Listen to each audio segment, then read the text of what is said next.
বয়স হয়েছে মায়ের, অত ঘন দুধের চা হয়তো সহ্য করতে পারেন না, সেই জন্যই লিকার চা খাবেন বলেছেন। তুমি একটু বোঝার চেষ্টা করো। ধুর ধুর, আমি দেখি কোনো মতে এই দিদিকে বাগে আনতে পারছি না। এবার আমাকে জম্পেশ কিছু একটা করতেই হবে। শুধু শুধু আমার বরের পকেট থেকে এক গাদা টাকা খরচা হয়ে যাবে। ধুর তেরিকা, ভাল লাগে না। কবে যে বড় বউটাকে পেঁচে ফেলে বিদায় করতে পারবো সেই ভাবছি। আমাদের তো অভাব আছে ঠিকই, কিন্তু ঠিকই চলে যাচ্ছে। সারা জীবন তো মা ঘন দুধের চাই খেয়ে এসেছে, এখন মা লিকার চা খাবেন?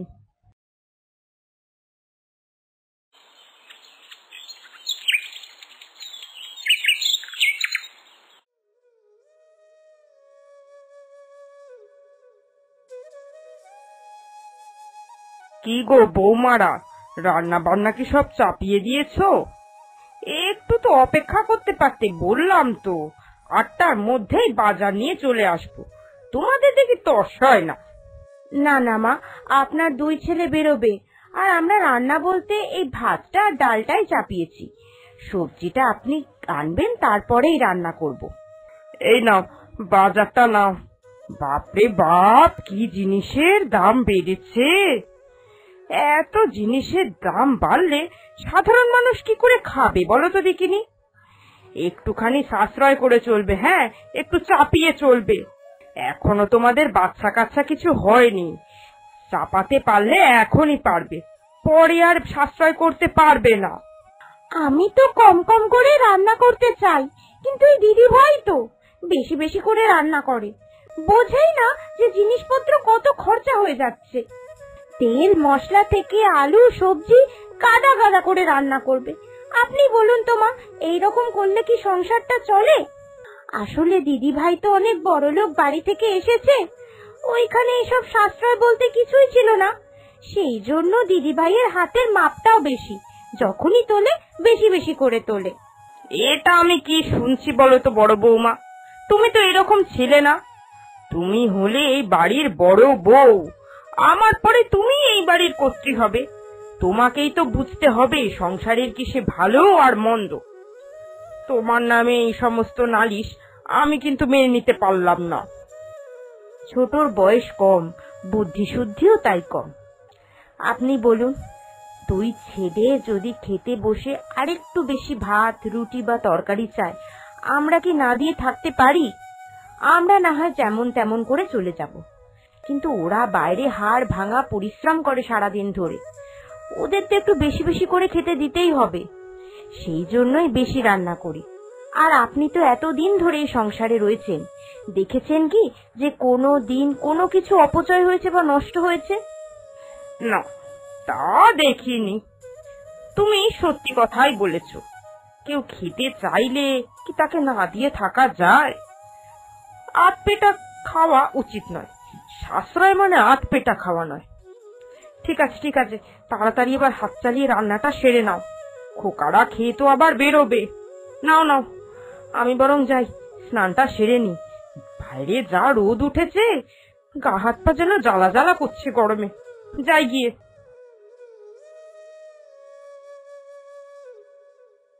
সবে একটু দিদি ভাইয়ের নামে লাগাচ্ছিলাম, ভালো মাথাটাও খেয়ে নিয়েছিলাম, কিন্তু ঠিক বুদ্ধি বার করে আমার প্ল্যানটা একেবারে নষ্ট করে দিল। দাঁড়াও না, দেখাচ্ছি। আমি যখন এই বাড়িতে এসে পড়েছি তখন তোমার কর্ত্রী হওয়া বার করছি আমি। মা, মা, এ কি আপনি এইখানে কোর্সতলার শ্যাওলা পরিষ্কার করছেন? কি রোদ্দুর উঠেছে দেখেছেন? তারপরেও কি আপনার শরীরের দিকে কোনো খেয়াল নেই? আরে না গো না, আমার এইসব অভ্যাস আছে। কম দিন হলো এই সংসারে এসেছি। তোমরা 2 বউ সংসারের কাজে ব্যস্ত, এইসব বাড়তি কাজগুলো যদি আমি না করি তাহলে চলবে? আর ঘরে বসে বসে হাতে পায়ে জং ধরে যাচ্ছে, আরো অসুস্থ হয়ে যাব আমি। যেটুকু কাজ করছি করতে দাও। কিন্তু এইরকম ভাবে কোতলার শ্যাওলা পরিষ্কার করা যে কত কষ্টের কাজ তা আমি জানি। ঘষে ঘষে আপনি কত করবেন?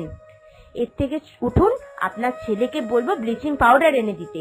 ব্লিচিং পাউডার ছড়িয়ে দেবে, ব্যাস শ্যাওলা 1 মিনিটেই সব চলে যাবে। উঠুন উঠুন। ওহো, তুমি দেখি আমায় কোনো কাজই সংসারের করতে দেবে না, ঠুটো জগন্নাথ করে রেখে দেবে। যাচ্ছি রে বাবা, যাচ্ছি। ওই আবার নামটা কেনা হয়ে গেল। সব সময় এইভাবেই নাম কিনবে। ব্লিচিং পাউডারের কত দাম তা কি দিদিভাই জানে? বড় লোকের মেয়ে তো, গরিবি কখনো চোখে দেখেনি, সেই জন্যই খালি ফুটানি মারে। এই যে ব্লিচিং পাউডারের দামটা, সেটা তো সংসার খরচের সঙ্গে যোগ হবে। শুধু শুধু আমার বরের পকেট থেকে এক গাদা টাকা খরচা হয়ে যাবে। ধুর তেরিকা, ভাল লাগে না। কবে যেই বড় বউটাকে পেঁচে ফেলে বিদায় করতে পারবো সেই ভাবছি।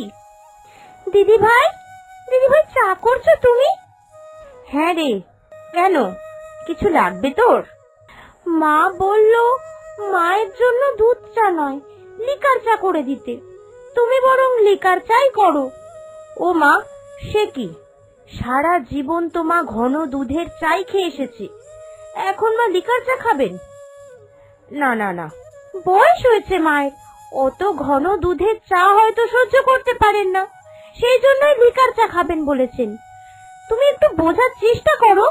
ঠিক আছে, তুই দাঁড়া, আমি মাকে জিজ্ঞাসা করে আসি, মা হঠাৎ করে কেন এইরকম বলল।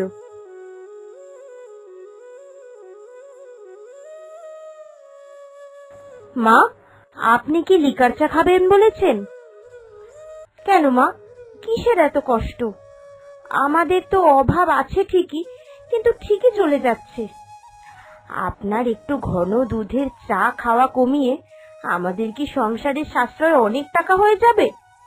না, সেটা নয়, তাও ছেলে দুটোর তো কষ্ট বুঝি। আর ছোট বউটাও আজকে বিকাল বেলা গল্প করতে করতে বলল যে 4 বেলা যদি 4 কাপ ঘন দুধের চা খাই তাহলে কত বেশি টাকা, আর মাসেও সেটা অনেক বেশি টাকা খরচ হয়ে যাচ্ছে। ছাড়ুন তো ওর কথা, বলেছি না ওর বয়স কম, সাংসারিক বুদ্ধিও অনেক কম, সেই জন্যই এইরকম বাচ্চামো কথা বলে ফেলে। মা বাবা হলো সংসারের সম্পদ। মা বাবাকে একটু ভালো রাখতে গেলে যদি বেশি টাকা খরচ হয় তাতে ক্ষতি কি? উল্টে সাশ্রয় করে বাবা মায়ের কষ্ট দেওয়াই হলো মহাপাপ। আর আপনি যদি শরীরের কথা ভেবে দুধ চা না খান, তাহলে আমি বলবো দিনে একবেলা দুধ চা আর একবেলা মশলা চা, আর বাকি দুবেলা প্লেন লিকার চা খাবেন। তাহলে আপনার শরীরও সুস্থ থাকবে আর শখও পূরণ হবে। ঠিক বলেছো, একদম ঠিক কথা বলেছো। এই জন্যই তো বলি আমার ছোট বৌমার থেকে বড় বৌমার বুদ্ধি অনেক বেশি। আবার আবার নামটা কেনা হয়ে গেল।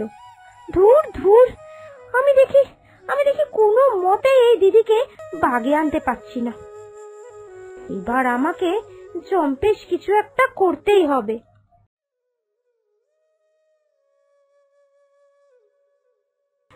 পুজো তো এসেই গেল, সবাই কত কেনাকাটা করছে। এই বছর আমার শ্বশুর বাড়িতে প্রথম পুজো। বাবা মায়ের যে অবস্থা, মনে হচ্ছে না পুজোর তত্ত্ব পাঠাতে পারবে।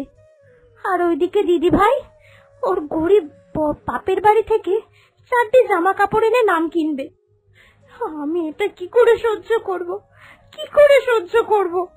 আমার শাশুড়ি মাও বলবেন যে কি একটা গরিব ঘর থেকে মেয়ে নিয়ে আসলো, যে কিনা পুজোর সামান্য তত্ত্বটুকু দিতে পারছে না।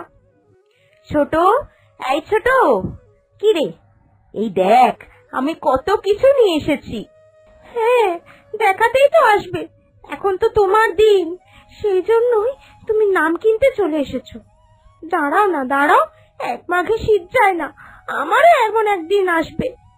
কি রে, অমন চুপচাপ বসে রইলে যে? এই দেখ, এই দুটো শাড়ি আমি তোর জন্য কিনেছি, আর এই দুটো শাড়ি আমাদের শাশুড়ি মায়ের জন্য। তোর মতো দেখতেই দুটো শাড়ি কিন্তু আমিও কিনেছি। আর এই ব্যাগটায় তোর বাবা মায়ের জন্য তত্ত্ব রয়েছেন। আর শোন, তোকে চুপি চুপি একটা কথা বলি, আমি কালকে তোকে কিছু টাকা দিয়ে দেব। ও বাড়ি থেকে যখন আসবি তখন এই বাড়ির সকলের জন্য তত্ত্ব নিয়ে আসবি, বুঝেছিস? না হলে কিন্তু তোর মান সম্মান থাকবে না। আমি বুঝি রে, তোদের বড্ড কষ্ট, গরিব হওয়া কি পাপ বলতো? পুজোয় তো গরিবদেরও শখ থাকে, ভালো ভালো জামা কাপড় পরবে। তোর বাবা মায়েরও খুব শখ তোকে পুজোর তত্ত্ব দেবে, কিন্তু সাধ্যের জন্য সেটা দিয়ে উঠতে পারছে না। তুই কোনো চিন্তা করিস না, আমি তো তোর দিদি বল, তাই আমি সব দিক গুছিয়ে দেবো একদম। নে নে, তুই কালকে গিয়ে যেগুলো বললাম সেগুলো করে নিস। দিদি ভাই, তুমি আমার জন্য এত ভেবেছো, আর আমি কিনা সব সময় তোমার উপর হিংসা করে গেছি। ক্ষমা করো দিদি ভাই, আমায় তুমি ক্ষমা করো। তুমি আমায় নিজের বোনের মতো দেখেছো, অথচ অথচ আমি তোমায় হিংসুটে যা ভেবেছি। আরে ধুর বোকা, আমি তো প্রথম থেকেই বলে আসছি তুই ছোট মানুষ, তুই বুদ্ধি কম। নে নে, আর বেশি বাজে কথা বলে সময় নষ্ট করিস না তো। যা বললাম তাড়াতাড়ি করে করে নিস। আর দেখে বল এই শাড়িগুলো কেমন হয়েছে, তোর পছন্দ হয়েছে তো নাকি? দেখ বাপু, তুই আর আমি কিন্তু একই শাড়ি কিনেছি, বলতে পারবি না যে তোরটা খারাপ আর আমারটা ভালো। খুব ভালো হয়েছে দিদিভাই, খুব ভালো হয়েছে।